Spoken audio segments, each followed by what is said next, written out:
we are back. This is 5.4.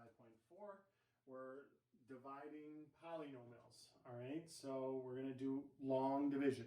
So let's go back in our way back machine to when we used to long divide numbers. All right, so remember how we did this. We said 19, does it go into 5? No. Does it go into 53? Yes.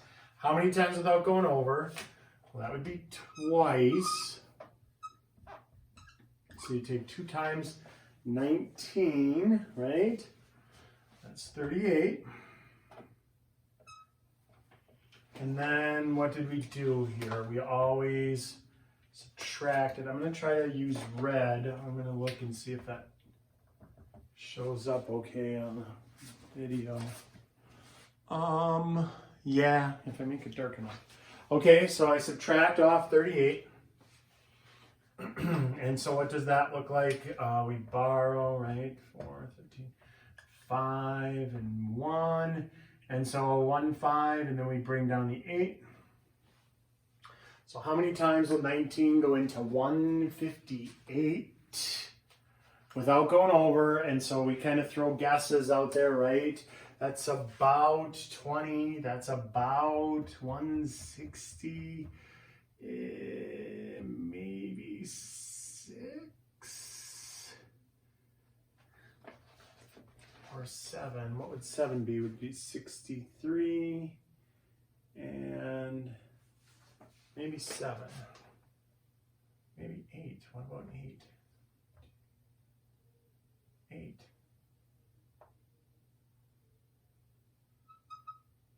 Okay, so now 8 times 19.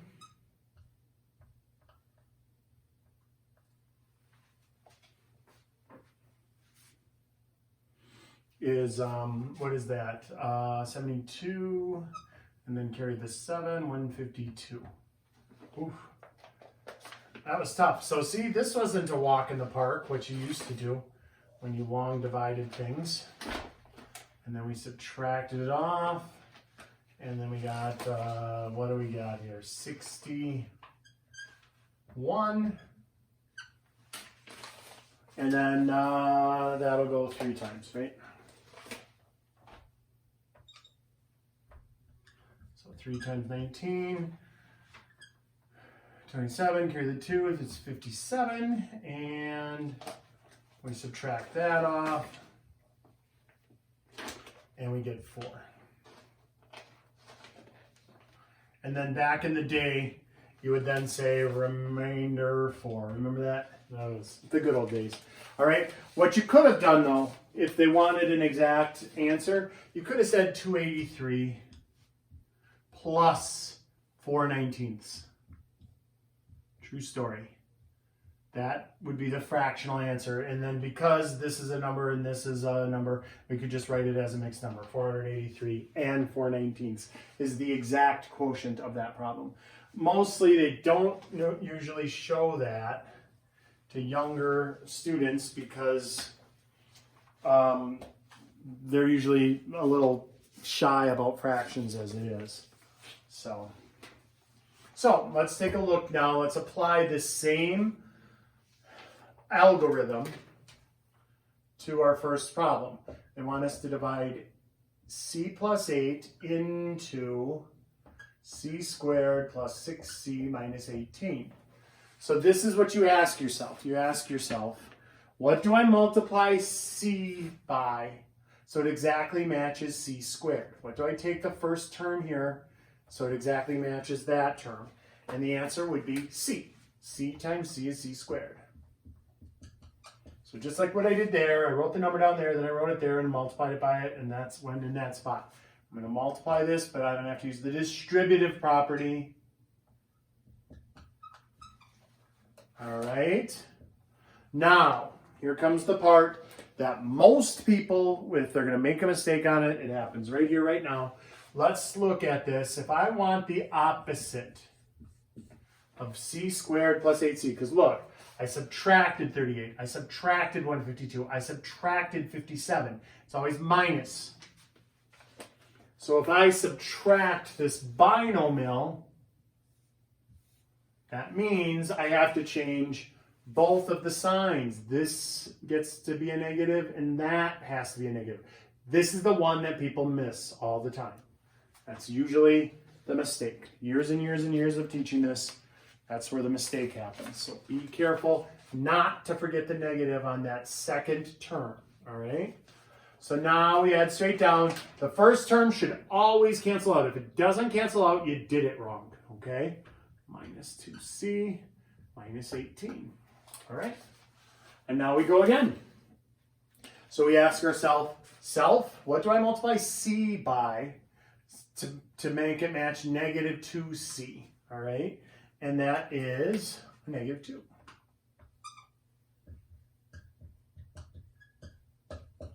And you do the distributive property, doggone it.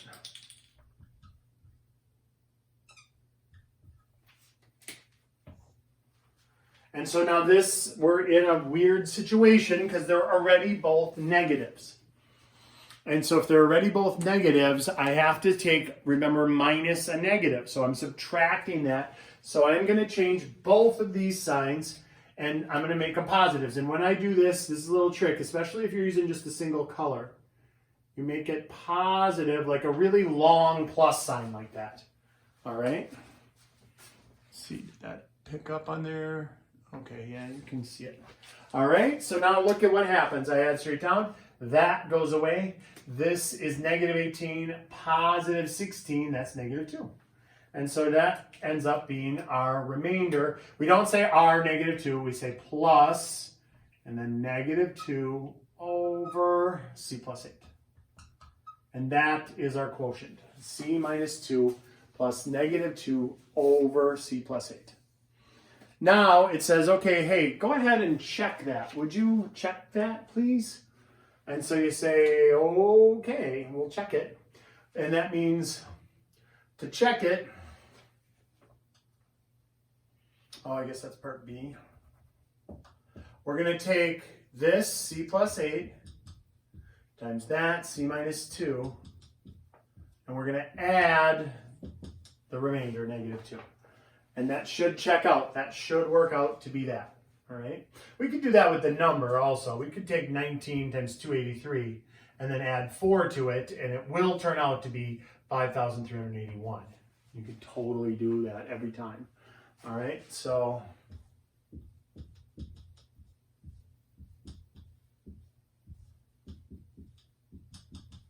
look, we combine like terms, c squared plus 6c minus 18. Or plus negative 18. I don't care if you have plus, negative, or minus. Right? Oh, and on that note, I had a student ask earlier, could I just have minus and then just leave that regular 2 up there? Yeah, sure. I did plus negative 2 in the notes because I wanted you to see that that was the remainder and that was the divisor. All right. Okay, let's look at a couple more problems. I'm going to leave this one up there so we always have that algorithm to follow. So this goes bye-bye.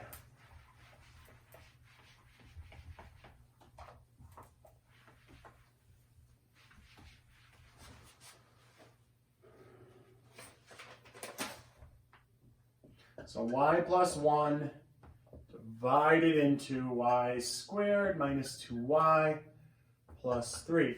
Again, I had a student, was it last year? I think last year, the year before. They just couldn't get their head around what do I multiply y by to get it to be y squared. And if you're like that, if you can't get that, there is a trick. You can take this and divide it by that and then reduce it. And that's what you're going to multiply by. So y times y plus 1. Y squared plus 1y. I leave the 1 there for when I'm adding and subtracting, so we do not forget about it. That becomes a minus, that becomes a minus. Now when I combine them, I've got, that goes away. It should always go away. If that doesn't go away, you did it wrong. Negative 2 and negative 1 is negative 3y plus 3. And again, if you're confused, you're like, I don't know how do you get this number? How I get it is I say, what do I multiply y by to make it be negative 3y? I want to match that first number every time. But if that isn't making sense to you, you can do it another way. It's a little more tedious. You take the negative 3y, that's what you want, divide it by what you have, and negative 3. Okay, so now we put the negative 3 in there. Now, don't let your brain get ahead of you here. Negative 3y minus 3. People are jumping up and down going, oh boy, it's going to go in exactly right. Nope, it's not. Because look, I'm going to change both of the signs. I'm subtracting this off. I subtract when I'm dividing. I subtract when I long divide. So that becomes a positive. That becomes a positive. So positive 3 and positive 3 do not equal 0. It equals 6. And so we end up with plus 6 over y plus 1. Okay? And here we'll squeak in 3.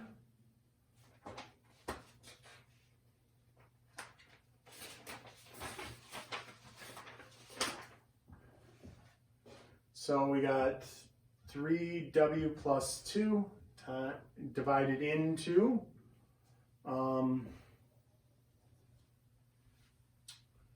6w squared plus w minus 2. Okay, so now here we go again. So 6w squared divided by 3w, that's going to be 2w. That's what I have to multiply by, 2w.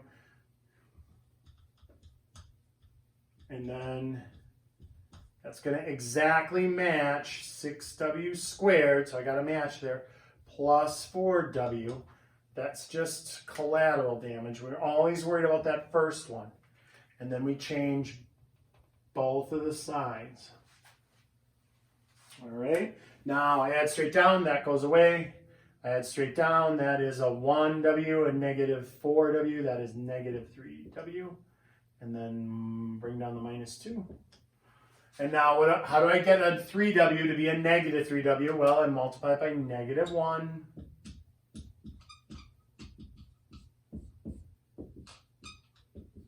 Ooh, winner, winner, chicken dinner. This one, we're going to change both signs. And I make an elongated plus so that I know if I look back at it, I know I changed that sign. If you're all in one color, it's good to do that so that it differentiates from just your regular looking plus, and you know you changed the signs already, in case you forgot. All right, so straight down 0 and straight down 0. So that is an exact. So to check this one, we would just do this times that, and it would be exactly that. All right, long division. Here we come. Da, da, da, da, da.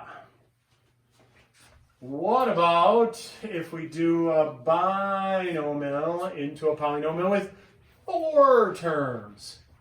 Oh boy.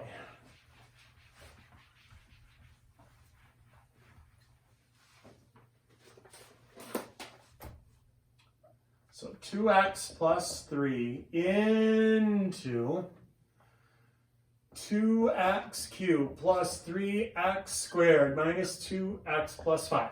Okay, so now, how do I make 2x be 2x cubed? Again, if you're not sure, it's x squared, I multiply by x squared, but if that didn't just jump out at you, you can always take the lead term of what you're dividing and the lead term of what you're dividing it by, and then reduce it, the 2 and the x squared. So x squared, all right? So now we take x squared times 2x plus 3. I do the distributive property. I get 2x cubed plus 3x squared. I subtract.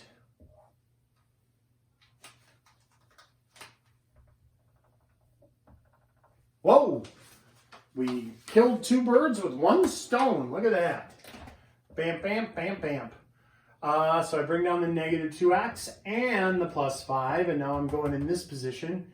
2x times what gives me negative 2x? That would be a negative 1.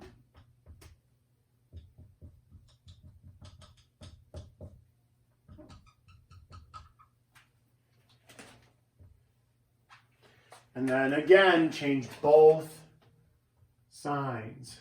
So it ends up with a remainder of 8. And so then we just go up here and say plus 8 over 2x plus 3. And that's our answer. So x squared minus 1 plus 8 over 2x plus 3. All right. Let's look at another one. This one's a little trickier, number 5 here. It has to be in strict descending order. Let me explain what strict descending order is to you. 3, 2, 1, nothing. That's strict descending order. That's off of the powers, the exponents, and no skipsies. So if this went from 3 right down to just x, I would have to put a little placeholder, 0x squared there. All right? Because that's what's happening on this problem. I got 3m minus 5, and I'm dividing it into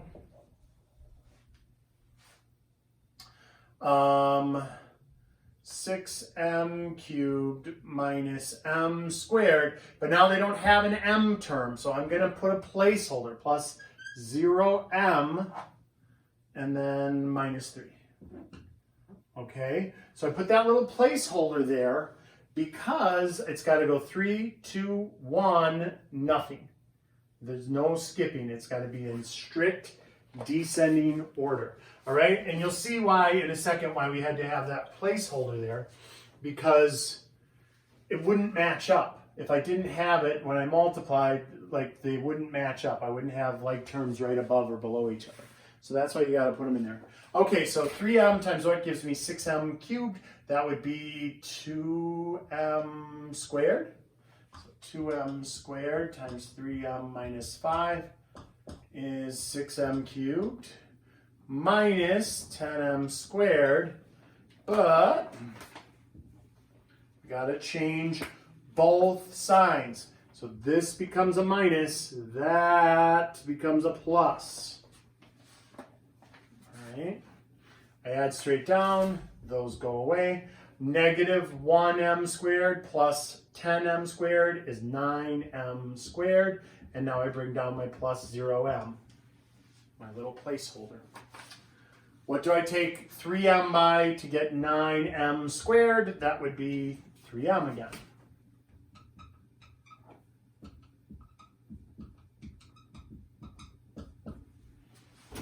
So we get 9m squared, we get minus 15m. Draw the line. Remember, we subtracted, we're subtracting. This becomes a minus, this becomes a plus. We add straight down, those m's squareds die.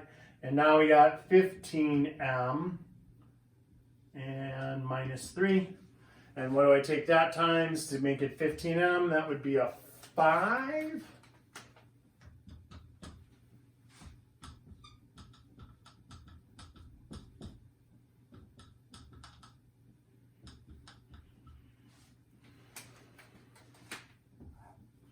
And then we change both signs. So that becomes a minus, that becomes a plus. And we get 22. And so that's my remainder, plus 22 over 3m minus 5. All right. Lovely dovely. How are we doing for time? We're getting there. All right, so there are two methods for dividing polynomials.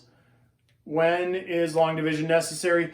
It's necessary. Long division is only necessary if you're dividing by a binomial. So when dividing by, it could be a binomial or trinomial, something bigger than a monomial. We're going to mostly be sticking with binomials in this class, but you could divide by a trinomial or a polynomial with 4 terms or 5 terms. It's just not a monomial. If it's a monomial, you get an easy peasy clause. Let me show you what a monomial division looks like.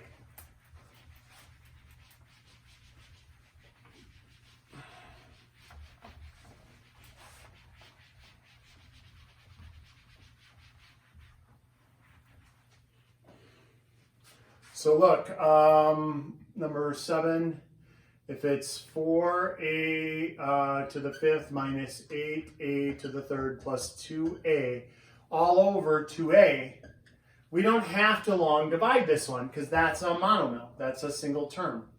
That's all by itself. All right, so what we can do is split up the band.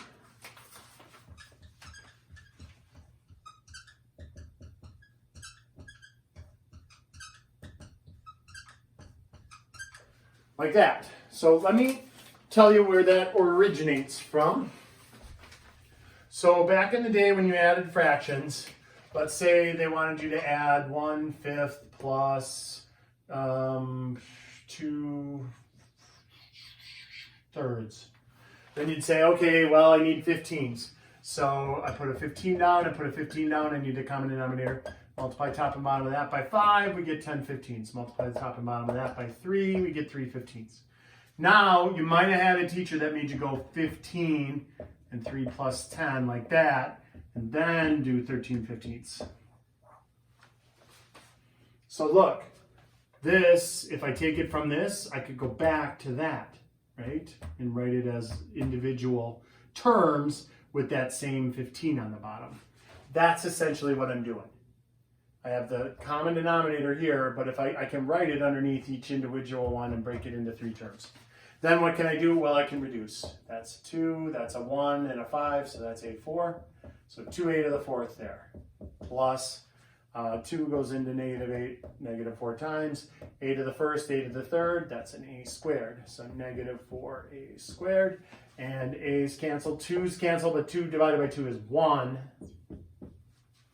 Careful on that. A bunch of people put 0. And that's a very common error. And we're done. If you wanted to rewrite it without the plus and negative, you could do that. I usually do plus and attach the negative onto it just because with my sloppy handwriting, I often will lose a negative. If I have the minus right there, a lot of times I don't transfer it down. So whenever there's a minus in there, in a problem like this, I make it a plus negative. You do not have to do that. You could just leave it minus if you want. All right? And the last one is a horrible problem that you won't see until you get to college algebra. So I'm going to do this one really fast. I just wanted to show you, you're not limited to binomials. You don't have to always be dividing by a binomial. So look, if they gave us this, h squared plus 3 into h to the 4th plus 2h squared minus 5. Well, there's a bunch of problems with this because none of them are in strict descending order. So I would make this h squared plus 0h plus 3, a trinomial. And I would make this h4 plus 0h3 plus 2h2 plus 0h minus 5. So I'd have to put in all of those 0 placeholders for descending order. Now, it's still the same game. I multiply h squared by what to get h to the 4th? It's just now I have to go 3 places out. H squared times h squared plus 0h plus 3. So we get h4 plus 0h3 plus 3h2. And then I do minus, minus, minus, and those go away. And those are already gone, those are zeros. And negative h squared plus 0h minus 5. So now I ask myself h squared, I want a negative h squared, that's a minus 1. So negative 1 times h squared plus 0h plus 3. Doink, doink, doink. Negative h squared minus 0h minus 3. And then I change them. Plus, plus, plus. And those go away, and those are already gone, zeros. And negative 5 and positive 3 is negative 2. So plus negative 2 over h squared plus 3. So don't worry about a problem like that. You won't see a problem like that in the homework or anything, I don't think. But I just wanted to show you that it isn't horrible when you have to add those zeros in there, and you can divide by any thing that's bigger than a monomial. All right, that is it for chapter 5.